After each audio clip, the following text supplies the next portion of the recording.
Bueno, buenos días a todos.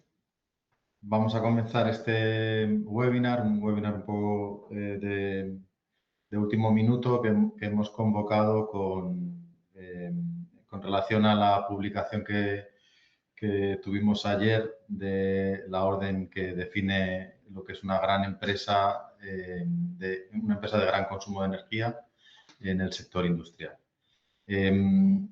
Como hemos organizado la presentación es formato preguntas y respuestas, aunque he preparado una breve presentación que resume de qué trata esta iniciativa regulatoria. Así que desde ya podéis ir lanzando las preguntas que tengáis por el chat, que le iremos dando lectura y las iremos respondiendo. Las preguntas que os surgen o las dudas que os surgen. Pero bueno, voy a comenzar con la presentación y así yo creo que os despejará un poco o habrá un entendimiento mínimo de qué se trata y a partir de ahí pues me podéis ir lanzando las preguntas.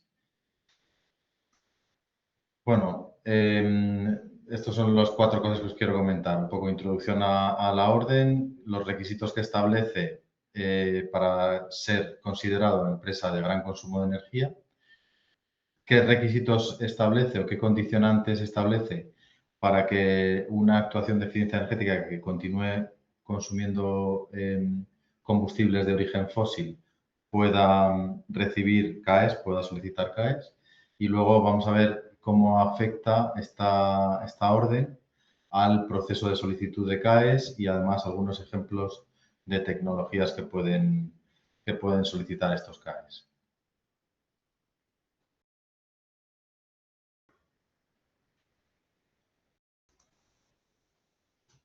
Bueno, simplemente por resumir los antecedentes, la Directiva 1791 de 2023, la Directiva de Eficiencia Energética,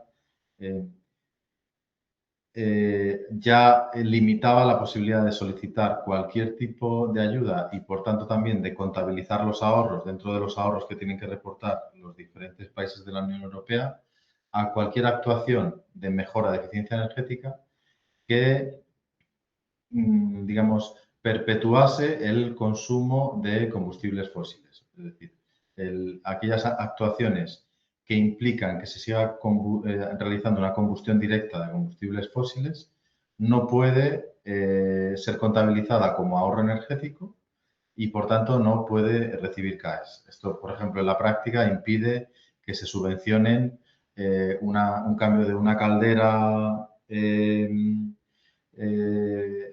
ineficiente por una caldera de condensación o que se subvencione un coche híbrido enchufable. Eso ya no se puede hacer desde el 1 de enero del 24 por mor de la Directiva de Eficiencia Energética. Pero había una salvedad en esta directiva que era que estaba recogida en el anexo 5, una salvedad temporal hasta 2030 para las empresas de gran consumo de energía del sector industrial. Sí que es verdad que estas empresas excepcionalmente sí que podrían implantar este tipo de medidas, pero con unos condicionantes bastante estrictos. Una orden TED es una orden del Ministerio de Transición Ecológica y Reto Demográfico y lo que ha hecho la orden 635, que se publicó ayer, se aprobó el día 23, pero apareció en el BOE ayer, lo que ha hecho es transponer la normativa europea en este aspecto y regular el acceso al sistema CAE de este tipo de actuaciones. Entonces, ¿qué requisitos ha establecido para ser empresa de gran consumo de energía del sector industrial? Lo cierto es que en este aspecto estamos bastante contentos porque los requisitos son bastante leves y además el ámbito de empresas que se pueden acoger a este tipo de actuaciones es muy, muy amplio. Son 3 requisitos. Lo primero de todo, estar válidamente constituido en España. El segundo es por tipo de CENAE. Están eh, admitidas como empresa de gran consumo de energía cualquier empresa con los códigos BCOE de CENAE, es decir, industria extractiva, industria manufacturera y industrias de los sectores de agua, saneamiento, residuos y descontaminación. Por tanto, tenemos un ámbito muy amplio de empresas, un volumen muy amplio de empresas que teóricamente se pueden acoger a esta excepción que estamos diciendo de poder presentar proyectos CAE, ¿no? Y luego, a nivel de consumo, lo que exige es que en los 3 años anteriores a implantar la actuación de eficiencia energética para la que se quieren conseguir CAEs, el consumo medio tiene que ser superior, igual o superior a 1 gigavatio hora de energía en todos los vectores energéticos, incluyendo el autoconsumo. Con lo cual, es un volumen relativamente asequible. Esto lo tenemos que cumplir por instalación, no en el total de la empresa, sino en la instalación donde se va a acometer la medida. 1 gigavatio hora de consumo promedio en los 3 años anteriores. Así que a nivel de requisitos como empresa son relativamente leves. Vamos a ver los requisitos que se aplican para las actuaciones de eficiencia energética, que sí que es verdad que son un poco más exigentes. Vale, la primera condición necesaria es haber llevado a cabo una auditoría energética anterior a la actuación de eficiencia energética implementada, anterior a que se haya implementado la actuación de eficiencia energética. Esa auditoría energética lo que nos dice es que debe estar realizada según el Real Decreto 56 de 2016, que básicamente regulaba la metodología para llevar a cabo una auditoría energética.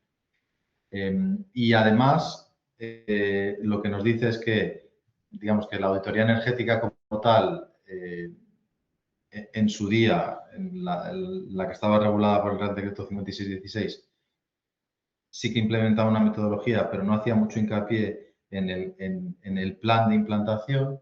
Esto se ha incorporado en la propia directiva y aunque no está transpuesto a la normativa española, lo que dice la orden es, bueno, la auditoría energética deberá incorporar un plan de ejecución, ¿vale? Y ese plan de ejecución debe incluir, digamos, 4 cosas, que lo normal es que en la mayoría de las auditorías se incorpore, pero expresamente lo ha querido dejar reflejado. ¿Qué 4 cosas tenemos que incorporar en ese plan de ejecución? Un listado de todas las medidas de eficiencia energética rentables, dice, y considera como rentables todas aquellas que tengan un periodo de retorno simple, un payback, un periodo de amortización, digamos, igual o inferior a 5 años. Por lo tanto, primero, que se incorpore un listado de medidas rentables, que se diga en un calendario cuándo se implementarían esas medidas o cómo se deberían ir acompasando en el tiempo, que se cuantifique el volumen de ahorro de todas y cada una de estas medidas de eficiencia energética y que dentro de ese listado de medidas de eficiencia energética rentables debe aparecer esa actuación o esas actuaciones que emplean tecnologías de combustión directa de combustibles fósiles, es decir, que van a perpetuar el consumo de gas o el consumo de gasóleo, deben aparecer. Dentro de ese listado deben aparecer aquellas medidas para las que luego solicitaremos CAEs, ¿no? Y sobre, en concreto, estas medidas, las medidas con tecnologías fósiles, se pide, se nos va a exigir que cumplan 4 condiciones. Uno, que estas medidas tienen que cumplir la normativa de la Unión Europea en materia de CO2 y de descarbonización.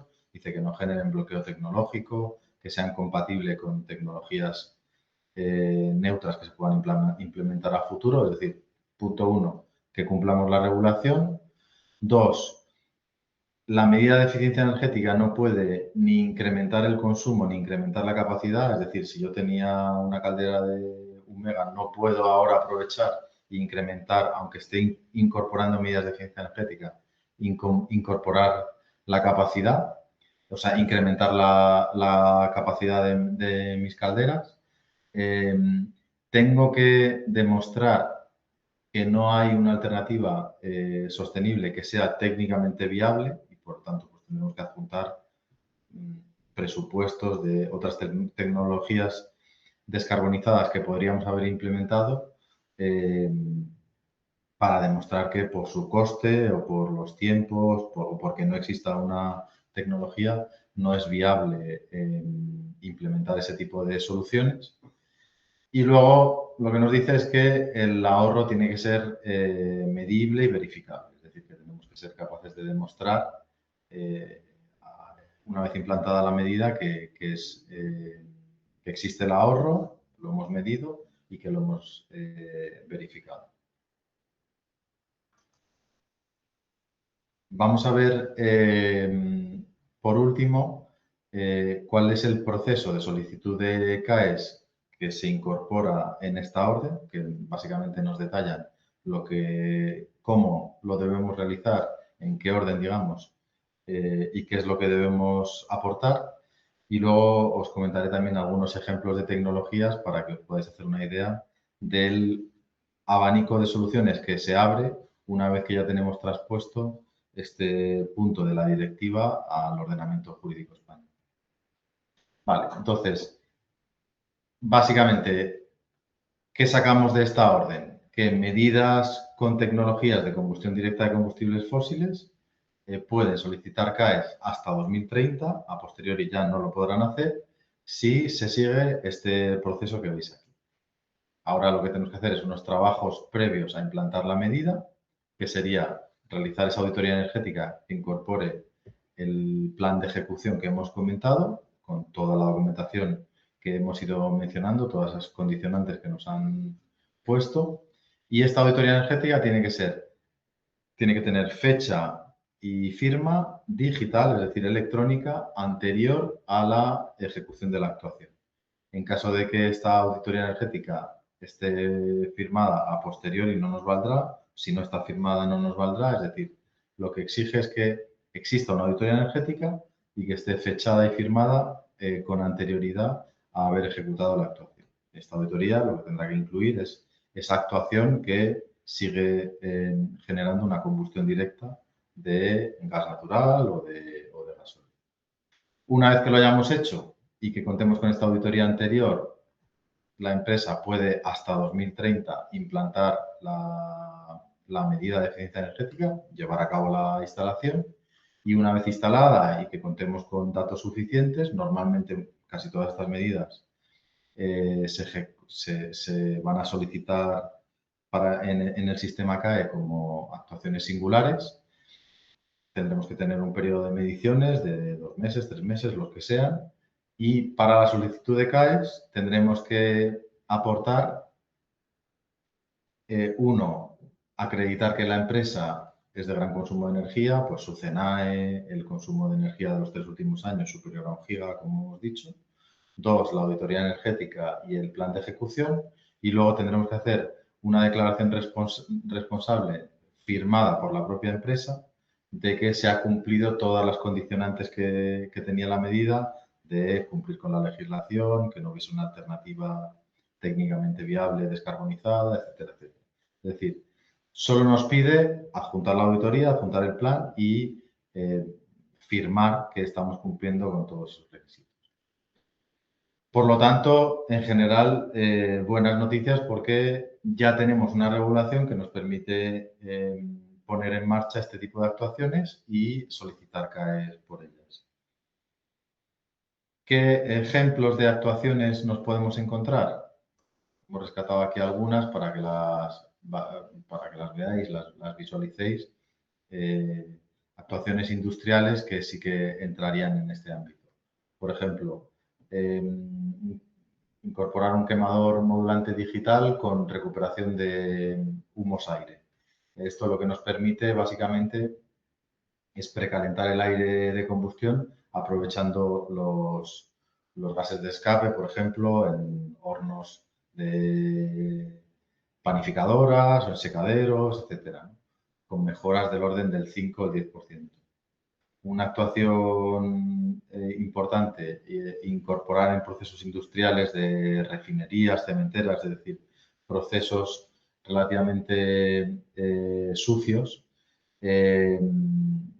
unas calderas de recuperación de calor residual, que lo que nos van a permitir es aprovechar los gases de escape y ese calor transformarlo, pues normalmente en vapor útil para procesos térmicos. Suelen ser inversiones muy relevantes, pero a su vez pueden generar volúmenes de ahorro muy importantes. Sustitución de cabinas de pinturas por equipos de mayor eficiencia. Equipos de pintura que mejoren el aislamiento, el control del aire, las necesidades térmicas del proceso. Normalmente también requieren de que se modifique o se sustituya el quemador. Estarían excluidas porque estamos, digamos, perpetuando el consumo de gas natural, pero con esta excepción lo podríamos incorporar y te encuentras con ahorros de entre 5 o 12%. O por último, otro ejemplo, optimización de termodestructor en tratamiento de residuos cárnicos. Un termodestructor más eficiente nos permite hacer recuperación térmica, reducir la demanda energética y nos va a permitir unos ahorros pues eso, en torno a un 8 o 15%. Todos estos son ejemplos reales que o bien ya hemos solicitado CAEs por ellos porque eran medidas implementadas antes de la directiva o bien pues estamos en proceso de realizarlo y todos ellos, si seguimos bien los pasos y cumplimos con lo que nos ha dicho esta orden, pues vamos a poder solicitar CAEs por ellos. Bueno, aquí os dejo, os voy a enviar la presentación, simplemente incorporo unos apuntes sobre Creara que podáis ver, pero por mi parte no mucho más. A nivel de conclusión, yo creo que es una buena noticia. Esta normativa lo que nos permite es poder solicitar CAEs, es decir, que proyectos de eficiencia energética que continuaban consumiendo gas natural o gasoil puedan solicitar CAEs, beneficia en general a la industria y el proceso es relativamente sencillo. Hay que seguir unos pasos, hay que cumplir unos requisitos mínimos de consumo y siguiendo los pasos vamos a poder solicitar los CAEs sin ningún problema. Ya ha llegado alguna pregunta, pero voy a dejar de compartir. Podéis ir lanzando alguna más y le voy dando lectura.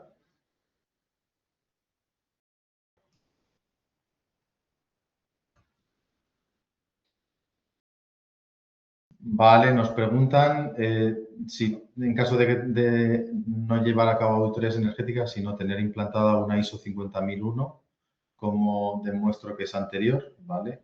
El Real Decreto 5616 efectivamente habilita a las empresas a que puedan o bien llevar a cabo una auditoría energética cada 4 años o bien tener implantado un sistema de gestión de la energía bajo la ISO 50001. Esa ISO 50001 lo que normalmente se lleva a cabo es una revisión energética y se suele hacer un reporte a la Administración Autonómica de que se ha llevado a cabo esa revisión energética que de alguna manera es equivalente a la auditoría energética. O sea que si contamos con la ISO 50001 y la hemos reportado a la Administración Autonómica, ahí tendremos una firma electrónica de que la hemos presentado y sería válida.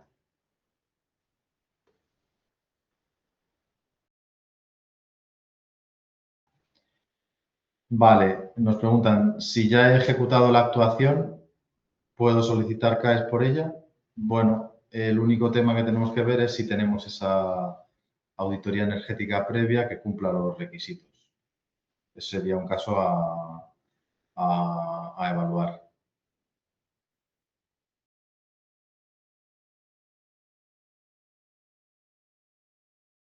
Vale, nos preguntan, en una industria con calderas de generación de vapor, de gas y con actuaciones de reducción de consumo en vapor, ¿están afectadas por esta orden?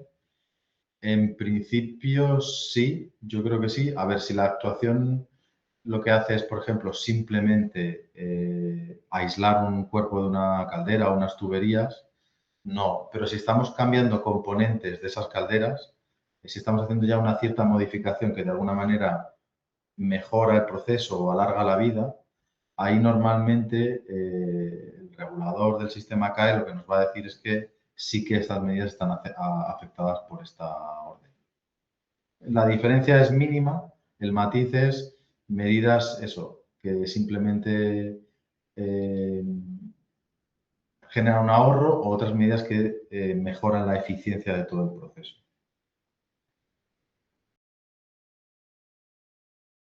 Vale, nos preguntan también si esto afectaría a vehículos. Vale, buena pregunta.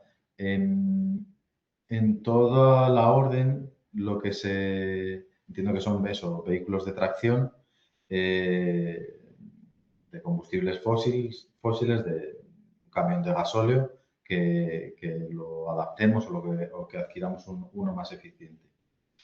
Vale, yo diría que lo tenemos que limitar al perímetro de la instalación industrial, es decir, un camión, una cabeza tractora que salga de la fábrica, yo creo que no va a estar incluido. Ahora, un vehículo que siempre permanezca en el perímetro de la propia instalación industrial, yo creo que sí. Lo digo porque en toda la orden habla del consumo de la instalación industrial y habla de todos los vectores energéticos, incluido el autoconsumo.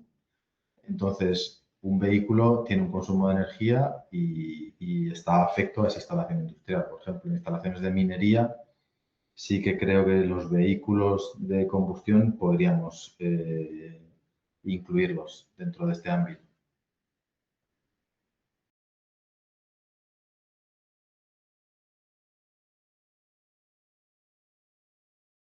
Vale, más preguntas.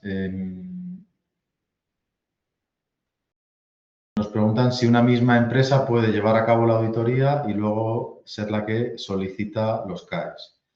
A ver, no hay ningún impedimento en este sentido. Por tanto, sí.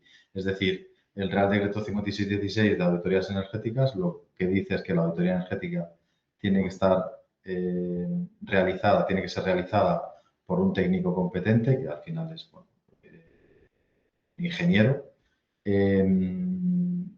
Y por tanto la puede llevar a cabo cualquier empresa, no hay limitaciones y tampoco hay limitaciones a la hora de quién debe hacer la solicitud. La solicitud de CAES lo tendrá que hacer un sujeto delegado o obligado, pero podría ser la misma empresa.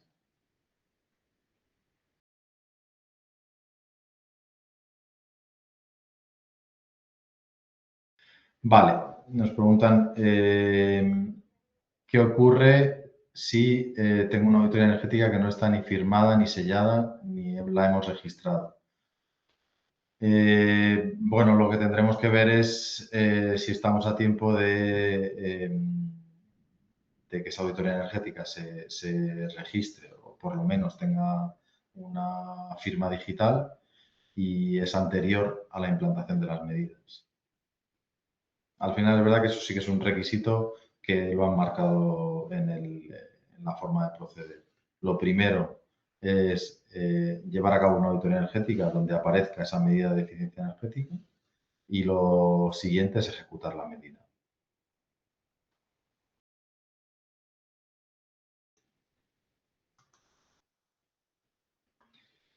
Vale, pues yo creo que he dado lectura a las preguntas. No sé si tenéis alguna más.